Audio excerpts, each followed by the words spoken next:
রমজানে ওজিফা হিসাবে সারাদিনের জন্য কোন আমল করবেন? সারাদিনের জন্য একটা জিনিস সবচেয়ে গুরুত্বের সাথে করবেন, যে কোনো গুনাহ করবেন না, কোনো পাপ করবেন না, মুখ দিয়া না, চোখ দিয়া না, হাত দিয়া না, কোনো অন্যায় করবেন না, কোনো মানুষের অধিকার নষ্ট করবেন না, কাউ ক্ষতি করবেন না। সব ক্ষেত্রে সারাক্ষণ চেষ্টা করবেন ভালো মানুষ হয়ে থাকা। এর বাইরে বেশি বেশি কোরআন তেলাওয়াত করবেন। সবচেয়ে বেশি আমল কোরআন তেলাওয়াতের আমল। রমজান মাস কোরআন নাজিলের মাস, সেজন্য কোরআন তেলাওয়াত বেশি বেশি করবেন। এর বাইরে সুবহানাল্লাহ, আলহামদুলিল্লাহ, লা ইলাহা ইল্লাল্লাহ, আল্লাহু আকবার, ইস্তিগফার করবেন। মনে মনে হাঁটতে হাঁটতে আল্লাহর সাথে কথা বলবেন, দোয়া করবেন। এই জিনিসগুলো বেশি বেশি করবেন। এর বাইরে রুটিন যদি চান আমার কাছে, তো আমি বলবো ভোর রাতে যখন খেতে উঠবেন, খেতে উঠলে 10টা মিনিট 20টা মিনিট হাতে রাখবেন। আগে খানা শেষ করে এরপরে একটু আল্লাহর কাছে দোয়া করবেন, অথবা আগে দোয়া করে তারপরে খানা খাবেন। একটু ভোর রাতে দোয়া কবুল হয়, এটা সারা বছর আপনি পারেন না, রমজানের সুযোগ আসে, এই সুযোগটা হেলায় হারাবেন না। এই টাইমে আল্লাহ তাআলা যেচে যেচে মানুষকে দোয়া কবুল করেন। আমি এর আগে বিভিন্ন জায়গায় বলেছি, বাংলাদেশের একটা প্রসিদ্ধ এবং প্রথম সারির একটা বিজনেস প্রতিষ্ঠানের এক ভাই, তিনি আমাকে তার অফিসে দেখা হওয়ার পর কিছুদিন আগে, আজকেও তাদের অফিসে আমি গিয়েছি একটা কাজে, তো আমাকে দেখা হওয়ার পর বলছে, ভাই একটু আসেন। ওনার অফিসে উনি বসালেন, চা খাওয়ালেন, এরপরে বললেন যে ভাই আপনার একটা আলোচনা থেকে আমার জীবন পরিবর্তন হয়ে গেছে। আমি বললাম কি? আমি বলছি কোনো ভালো কাজ শুরু করছে? উনি বললেন না ভাই, কাহিনী ভিন্ন। কাহিনী হলো, আমার এমন এক রোগ হয়েছে, এই রোগের জন্য দেশের সকল ট্রিটমেন্ট তো আমি নিলামই, দেশের বাইরেও বহু ট্রিটমেন্ট করেছি, কিন্তু কোনোভাবে আমার রোগ ভালো হয় নাই এবং আমার ট্রিটমেন্ট হয় নাই। আমি জীবনের আশা ছেড়ে দিছি। এরকম ভয়াবহ পরিস্থিতিতে আমার কোম্পানির থেকে চাকরিও নাই, কারণ আমি কাজ করতে পারি না, অসুস্থ। তো আমি গ্রামে চলে গেছি মরার অপেক্ষা, যে এখন আর বাঁচার কোনো সুযোগ নেই। ডাক্তার বলছে যে শেখ জিকদিন চা খাইতে চার খান, আর কোনো ট্রিটমেন্ট নেই। বলেন যে আমি গ্রামে চলে গেছি, আশা ছেড়ে দিছি, অনেক কষ্ট যন্ত্রণা রোগের কারণে মারা যাব, এরকম একটা অবস্থা। হঠাৎ করে আপনার একটা ভিডিও দেখলাম, ভোর রাতে তাহাজ্জুদের সময় দোয়া আল্লাহ ফিরিয়ে দেন না। তখন আল্লাহর কাছে চাওয়া শুরু করলাম, প্রতিদিন ভোর রাতে উঠে কান্নাকাটি, দোয়া, মুনাজাত, খুব চোখের পানি ফেলা। আল্লাহ, সবাই যেটা পারে না তুমি সেটা পারো, দোয়া করতে শুরু করলাম। উনি বলেন হঠাৎ করে একদিন তাহাজ্জুদের সময় উঠে খুব দোয়া কান্নাকাটি করলাম, খুব সিজদা করলাম, খুব চোখের পানি ফেললাম আল্লাহর কাছে, চিৎকার করে বাচ্চা পোলা মাধ্যমে কাঁদলাম। বলেন যে হুজুর বিশ্বাস করবেন, ওই দিন তাহাজ্জুদ পড়ে শেষ করার পর থেকে আমার শরীর থেকে সমস্ত রোগ উধাও হয়ে চলে গেছে।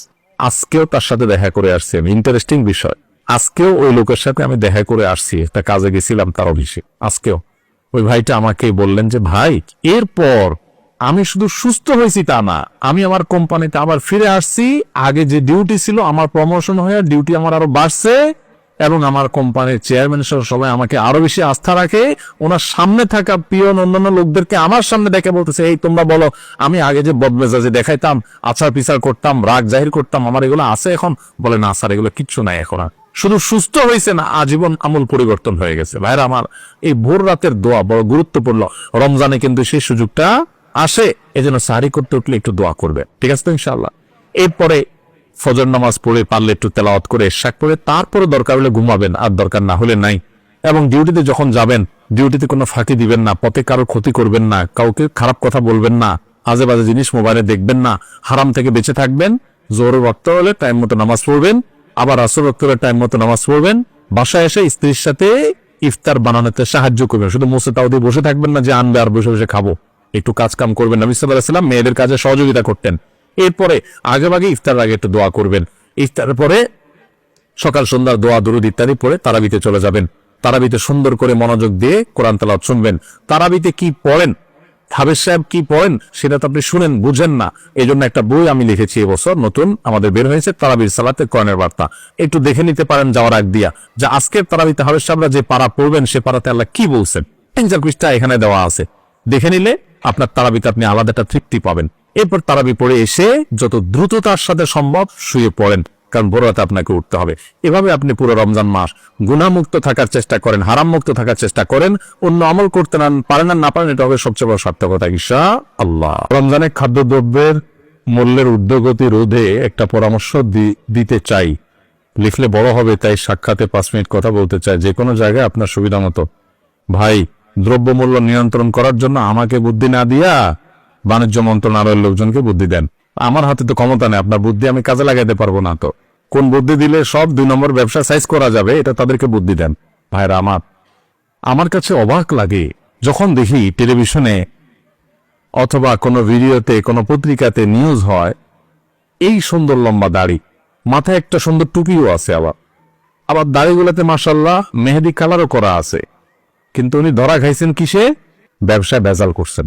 আছে না নাই? আহা, এই দাঁড়ির নাম ইসলাম? ইসলাম আপনি ভুল শিখছেন।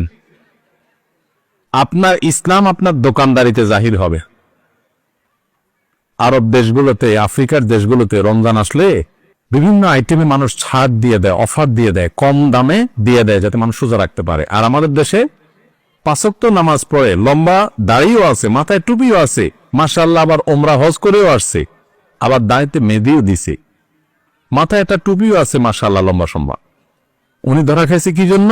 দেখা গেছে যে উনি সয়াবিন তেল, চিনি, খেজুর, ছোলা এগুলা সব বাড়িতে নিয়ে খাটে তলে ভরিতেছ। কেন? কারণ রমজান আসলে ওই যে সবাই সরাই রাখছে, বাজারে মাল নাই, দাম বেড়ে যাবে, এবার উনি ওটা বাইর করে বিক্রি করবে। এরকম 2 নম্বর ব্যবসায়ী আছে না নাই? আছে। আমরা ইসলাম বুঝি নাই ভাই। আপনি 5 ওয়াক্ত নামাজ পড়েন, অতিরিক্ত টুপি মাথার না দিলেও চলবে, আপনি পাঞ্জাবি না পড়লেও চলবে, আপনি অতিরিক্ত তাসবিহ তাহলিল না করলেও চলবে, কিন্তু আপনি হক হালালে চলেন। মানুষের হক নষ্ট করিয়েন না। মানুষের হক নষ্ট করবেন আর এদিকে সুবহানাল্লাহ আলহামদুলিল্লাহ পড়বেন, আপনার সুবহানাল্লাহ আলহামদুলিল্লাহ দেখে শয়তানও হাসবে। আমি বলে গেলাম, শয়তানও হাসবে, কারণ আপনি যে কাজটা করতেছেন এটা ইসলাম না। আপনি যেটা করতেছেন এটা ভুল। আপনি নফল কাজ করার চাইতে আপনার জন্য বেশি গুরুত্বপূর্ণ হলো আপনি কোন মানুষের অধিকার নষ্ট করবেন। আপনি দোকানদারি করেন, আপনি চাকরি করেন, ব্যবসা করেন, যাই করেন, 2 নাম্বারই করবেন। আল্লাহকে ভয় করতে হবে। কত বড় অপরাধী হলে রমজান মাস আসছে, ইবাদতের মাস আসছে, আল্লাহর বান্দারা ইবাদত বন্দেগী করবে, আপনি মাল মজুত করে ক্রাইসিস সৃষ্টি করে অধিক মুনাফা করার ধান্দা করতেছেন। রোজাদারদের রোজা রাখতে বাধা দিচ্ছেন, একরকম ইবাদতে প্রতিবন্ধকতা সৃষ্টি করতেছেন। আপনার চাইতে বড় জালেম আল্লাহর জমিনে কে আছে? এই অবৈধ টাকা, এই হারাম টাকা, এই গুনাহের টাকা, এই 2 নম্বরই টাকা, মানুষের রক্ত শোষণ করে যে টাকা আপনি কামাল করবেন, এই রক্ত চোষা টাকা এটা বহুত হসপিটালে বিল দিয়ে আসবেন, আর রোগের কষ্টটা ফাও। বুঝেন নাই কথা? 2 নম্বরই টাকা কামাই করবেন, এটা যেভাবে কামাই করবেন ওইভাবে চলে যাবে, আর ফাও রোগের কষ্ট ভোগ করবেন। এখানে যদি শেষ হয়ে যেত তাহলে তো হইতো। এটাই শেষ না, এটা শুরু। আসলটা কিয়ামতের ময়দানে পড়ে থাকছে।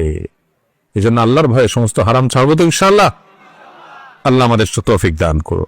রমজানের ওজিফা হিসাবে সারাদিনের কোন আমল করব, 24 ঘন্টার জন্য যদি একটি রুটিন পেতাম তাহলে উপকার হতো। রমজানের ওজিফা হিসাবে সারাদিনের জন্য কোন আমল করবেন? সারাদিনের জন্য একটা জিনিস সবচেয়ে গুরুত্বের সাথে করবেন, যে কোনো গুনাহ করবেন না, কোনো পাপ করবেন না।